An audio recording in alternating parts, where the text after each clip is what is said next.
안녕하십니까? 오늘도 말씀의 자리에 나오신 여러분 모두를 진심으로 환영합니다. 빌레몬서 1장 20절에 있는 말씀 먼저 봉독하겠습니다. 오 형제여, 나로 주 안에서 너를 인하여 기쁨을 얻게 하고 내 마음이 그리스도 안에서 평안하게 하라.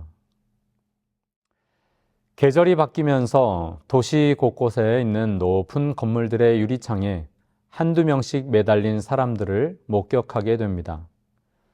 외로운 밧줄 하나에 몸을 의지하고 물통과 밀대와 헝겊 그리고 수도가 연결된 물 호스를 옆에 걸고서 그간 찌들었던 빌딩의 유리창을 닦아 내려가는 모습입니다. 이 땅에는 재림의 징조가 분명한데 왜 그런지 주님을 진심으로 기다리는 사람은 뿌옇게 흐려진 유리창처럼 잘 보이지 않습니다. 철이 되면 비가 한 번씩 내리는 것은 그런 이유 때문이 아닐까 생각해 봅니다. 마치 인간의 욕망으로, 교만으로 뿌옇게 흐려진 대기와 만물들을 투명하게 닦아 내려는 듯이 철이 바뀔 때가 되면 시절을 바로 보고 살라고 그렇게 비가 내립니다. 빌레몬서를 가만히 들여다보면 역시나 그 속에서 말하고 있는 사도 바울과 다메섹으로 가는 길 위에서 그를 만나 주신 예수 그리스도를 우리는 다시 한번 만나게 됩니다. 빌레몬서는 사실 교리서도 아니고 역사서도 아닙니다. 본래는 제목도 붙어 있지 않았다고 하죠. 그저 로마의 감옥에 있던 바울이 골로새에 있는 빌레몬에게 보내는 한 통의 짤막한 편지일 뿐입니다. 생각해보면 참 이상한 일입니다. 어떻게 이런 지극히 개인적인 편지 한 통이 그토록 엄격하게 다루어진 정경 형성의 역사에서 거룩한 책으로 불리는 66권에 포함될 수 있었을까요? 바울은 주 1세기 기독교 역사의 초기에 3번에 걸쳐 전도 여행을 하면서 가는 곳마다 교회를 세웠습니다. 사도행전 18장 23절부터 그 3번째 전도 여행에 대한 기록이 등장합니다. 하지만 사도행전에는 바울이 골로새 지역에 가서 어떻게 전도했다는 구체적인 내용이 없습니다. 하지만 사도행전 19장 1절을 보면 바울이 윗지방으로 다녀가서 에베소에 와서 어떤 제자들을 만나라고 기록되어 있습니다. 지리적으로 볼 때 여기 윗지방은 골로새 지역을 포함한 기타 지역으로 볼 수 있습니다. 혹은 바울이 에베소에 있는 두란노 서원에서 가르칠 때 사업차 그곳을 방문했던 빌레몬이 복음을 듣고 받아들였을 수도 있겠죠. 사도 바울은 전도 여행 중에 이곳 골로새 지역의 충성스러운 일꾼 2사람을 만납니다. 한 사람은 가르치는 은사가 탁월했던 에바브라였고 또 한 사람이 바로 빌레몬이었습니다. 빌레몬은 비교적 부유했던 것으로 보입니다. 특히 빌레몬은 그의 가족들과 함께 바울이 전해준 예수 그리스도의 복음의 은혜를 받고 자신의 집을 골로새 지역의 초대 개척교회 장소로 내놓았습니다. 빌레몬서 1장 4절부터 7절을 보면 빌레몬이 교우들을 얼마나 사랑했는지 잘 알 수 있습니다. 그는 골로새 교회의 훌륭한 지도자였습니다. 그런 빌레몬에게 바울이 개인적인 편지를 쓴 것이 빌레몬서입니다. 빌레몬은 편지를 받아들고는 감격할 수밖에 없었습니다. 바울은 누구나 인정하는 위대한 사도였고 그런 대사도에게서 친서를 받는다는 것은 굉장한 일이었겠죠. 더구나 빌레몬이 누구 때문에 예수님을 믿게 되었습니까? 네, 바울 때문이었습니다. 말하자면 바울은 빌레몬의 믿음의 아버지였던 거죠. 그를 예수님께로 인도해 준 사람이었습니다. 여러분에게는 생각만 해도 감격하게 되는 이름이 있으십니까? 듣기만 해도 입가에 미소가 한박 지어지는 그런 이름이 있으십니까? 그리고 그 이름이 하나님 안에서 얻게 된 이름입니까? 먼저 우리 모두가 그런 이름이 되면 좋겠습니다. 다른 사람이 나를 생각할 때 하나님 안에서 기쁨이 넘치게 되는 그런 사람 말입니다. 그런 사람은 잘 닦여진 창문 같은 사람입니다. 그리스도인인 우리에게는 그런 이름이 있죠. 그 이름은 바로 예수입니다. 지금까지는 너희가 내 이름으로 아무것도 구하지 아니하였으나 구하라 그리하면 받으리니 너희 기쁨이 충만하리라. 예수님의 이름을 생각하면 기쁨이 충만하게 됩니다. 예수님의 이름으로 하나님께 간구하면 우리에게 기쁨이 충만하게 됩니다. 예수, 그분의 이름은 우리의 기쁨의 근원입니다. 그분의 이름으로 기도하며 나를 위해 행하신 구속의 사랑에 감사하고 함께 찬양합시다. 세상이 줄 수 없는 기쁨이 넘치게 될 것입니다. 바울은 이 편지를 시작하면서 다른 편지에서처럼 자신이 사도임을 강조하지 않습니다.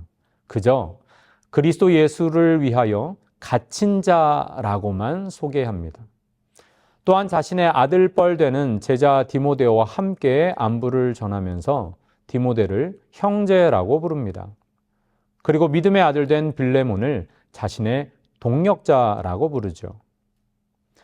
사실 바울은 무엇인가 하고 싶은 말이 있는 것처럼 편지를 시작하고 있습니다.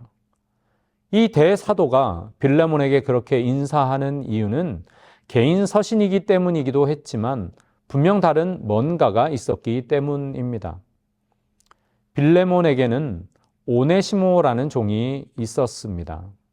오네시모는 빌레몬을 주인으로 섬기다가 로마로 도망을 쳤습니다.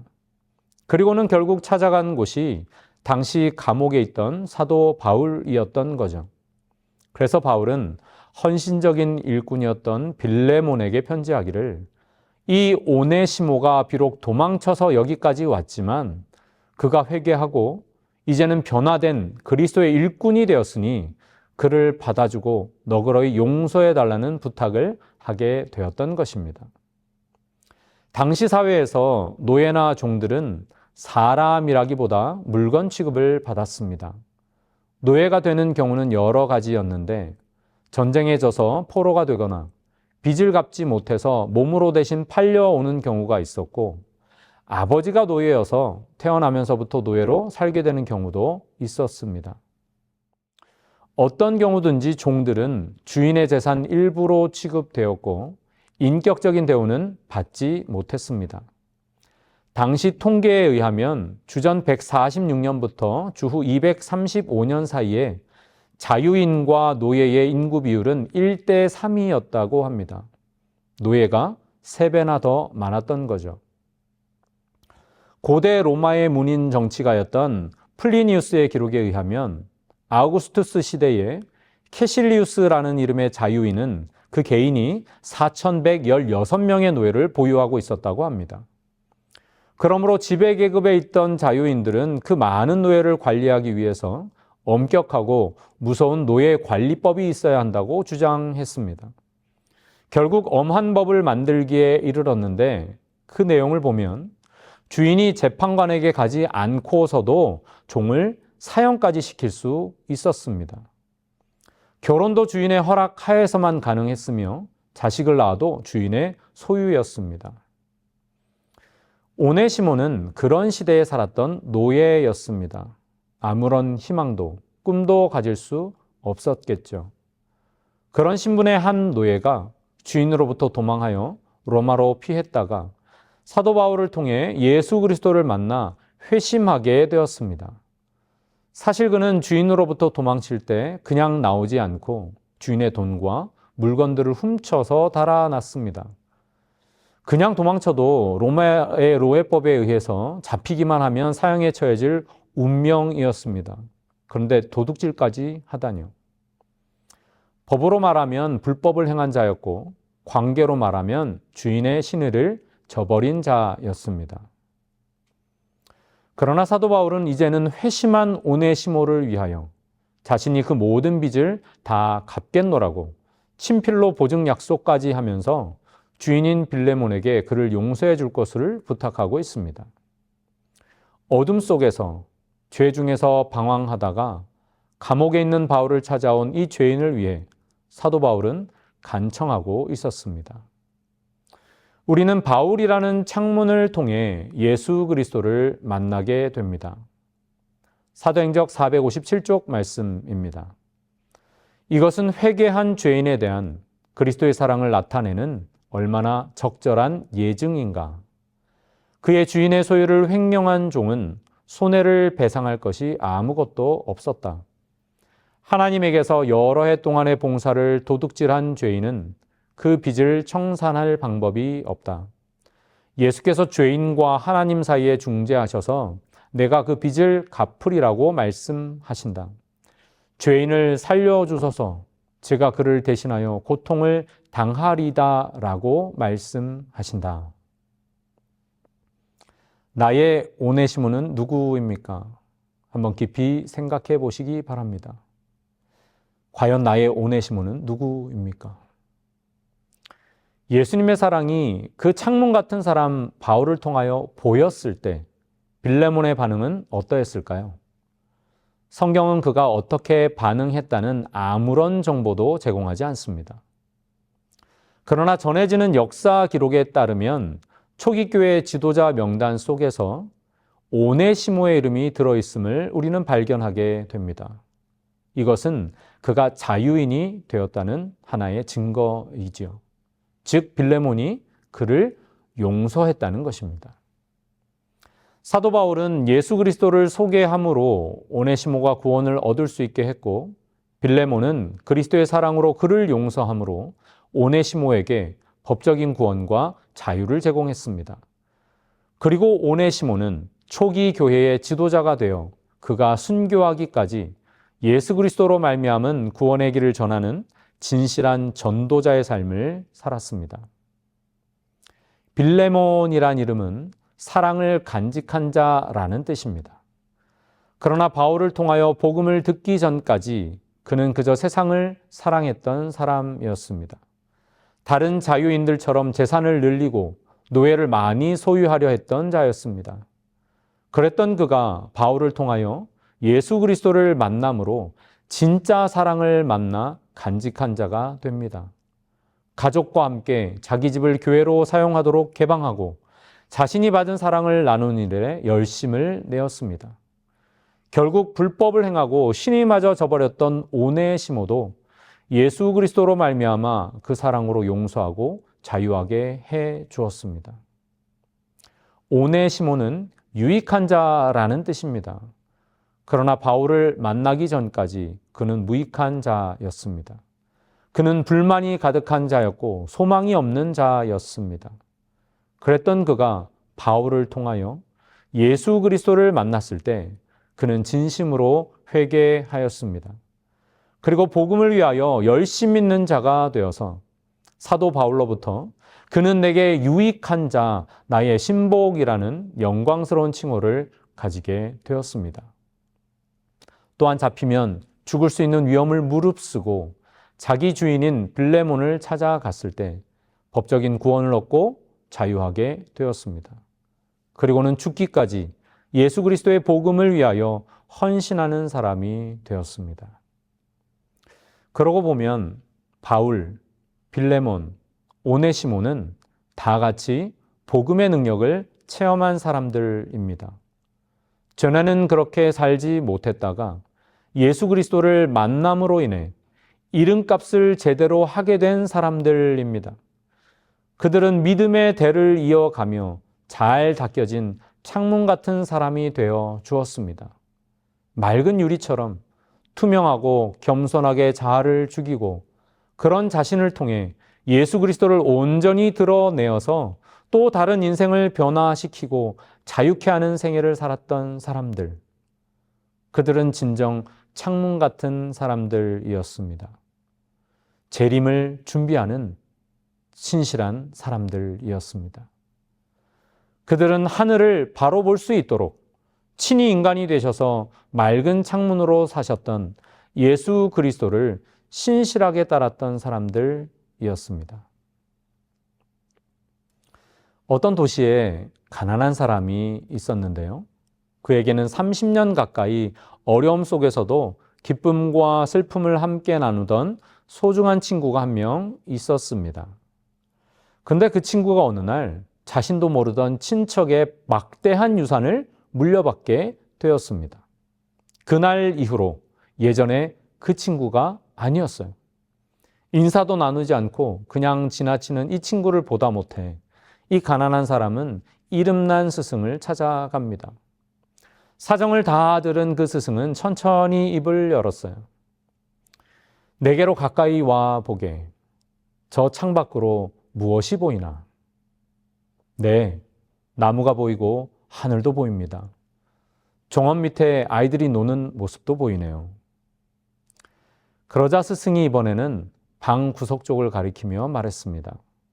그렇다면 이제 저기에 있는 거울 앞으로 가서 한번 들여다보게나. 무엇이 보이는가? 네, 제 자신 외에는 아무것도 보이지 않습니다. 그러자 스승은 말했습니다. 세상에는 창문 같은 사람과 거울 같은 사람이 있다네. 같은 유리였지만 한쪽은 늘 맑게 닦여져 있고 다른 쪽은 자꾸만 무엇인가가 더 칠해져서 결국 그 너머를 볼 수 없게 되고 마는 거지. 사도 바울은 고백합니다. 그의 고백들을 연결해서 제가 한번 읽겠습니다. 내가 그리스도와 함께 십자가에 못 박혔나니 그런즉 이제는 내가 산 것이 아니요 오직 내 안에 그리스도께서 사신 것이라. 이제 내가 육체 가운데 사는 것은 나를 사랑하사 나를 위하여 자기 몸을 버리신 하나님의 아들을 믿는 믿음 안에서 사는 것이라. 또한 모든 것을 해로 여김은 내 주 그리스도 예수를 아는 지식이 가장 고상함을 인함이라. 내가 그를 위하여 모든 것을 잃어버리고 배설물로 여김은 그리스도를 얻고 내가 너희 중에서 예수 그리스도와 그의 십자가에 못 박히신 것 외에는 아무것도 알지 아니하기로 작정하였음이라. 그러나 내게는 우리 주 예수 그리스도의 십자가 외에 결코 자랑할 것이 없으니 그리스도로 말미암아 세상이 나를 대하여 십자가에 못 박히고 내가 또한 세상을 대하여 그러하니라. 형제들아, 내가 그리스도 예수 우리 주 안에서 가진 바 너희에게 대한 나의 자랑을 두고 단언하노니 나는 날마다 죽노라. 사도 바울은 내가 그를 위하여 모든 것을 잃어버리고 배설물로 여김은 그리스도를 얻기 위함이었다고 말합니다. 그렇습니다. 바울처럼 우리도 그리스도를 얻기 위하여 모든 것을 배설물로 여겨야 합니다. 그러나 나의 욕심이, 나의 자아가 자꾸만 살아나서 그것을 방해합니다. 자꾸만 무엇인가가 내 유리창에 덧칠해져서 영원한 것을 바라볼 수 없게 만드는 거죠. 그 일은 우리 스스로 할 수 없음에 절망합니다. 그러나 여기에 희망의 소식이, 분명한 약속이 있습니다. 사도행전 2장에서 사도 베드로는 말합니다. 베드로가 가로되 너희가 회개하여 각각 예수 그리스도의 이름으로 침례를 받고 죄 사함을 얻으라. 그리하면 성령을 선물로 받으리니 오직 성령이 너희에게 임하시면 너희가 권능을 받고 예루살렘과 온 유대와 사마리아와 땅 끝까지 이르러 내 증인이 되리라 하시니라. 아멘. 복음교육자 289쪽에 있는 말씀을 읽겠습니다. 우리는 사람들이 진리를 버리고 가장 거짓된 오류를 받아들여 그것을 믿고 있는 마지막 시대에 살고 있다. 하나님께서는 이 사람들에게 빛을 전할 책임을 목자와 신자들에게 지우실 것이다. 하나님께서는 우리가 열심으로 진리의 보화를 모아 복음 사업에 사용하기를 요구하신다. 그러면 그 보화가 도덕적으로 어두운 이 세상에 아름답게 빛날 것이다. 이 일은 성령의 도우심을 받지 않고서는 할 수 없다. 성령이 도우시면 우리는 무슨 일이든지 다 할 수 있다. 우리가 성령을 받게 될 때에는 믿음으로 무한한 능력을 붙들게 되며 하나님께로부터 오는 모든 것을 받게 된다. 구세주께서는 오류의 어둠을 몰아내시기 위하여 세상 사람들에게 기별을 보내신다. 성령이 하시는 사업은 무한히 크다. 이 성령으로부터 힘과 능력이 하나님의 일꾼들에게 임하는 것이다. 성령을 간구하십시오. 그 말씀에 귀 기울이십시오. 주님께서 도와주십니다. 바울은 창문 같은 사람이었습니다. 그를 통해서 하늘을 보았고 그를 통해서 예수님을 보았습니다. 감히 근접할 수 없을 듯한 신앙의 그 고지에서 겸손히 자신을 낮추며 진리를 향해 날아드는 거짓의 화살들을 온몸으로 그리스도의 심장으로 막아내던 그의 열정이 그리운 시절입니다. 우리도 창문 같은 사람이 되면 참 좋겠습니다. 바울처럼, 빌레몬처럼, 오네시모처럼 믿음의 영적인 대를 이어가는 예수님 닮은 창문이 되기를 기도합니다. 못난 자아가 죽고 투명해진 나를 통해서 예수 그리스도가 온전히 드러나는 그런 창문이 되기를 축복하며 말씀을 줄이겠습니다.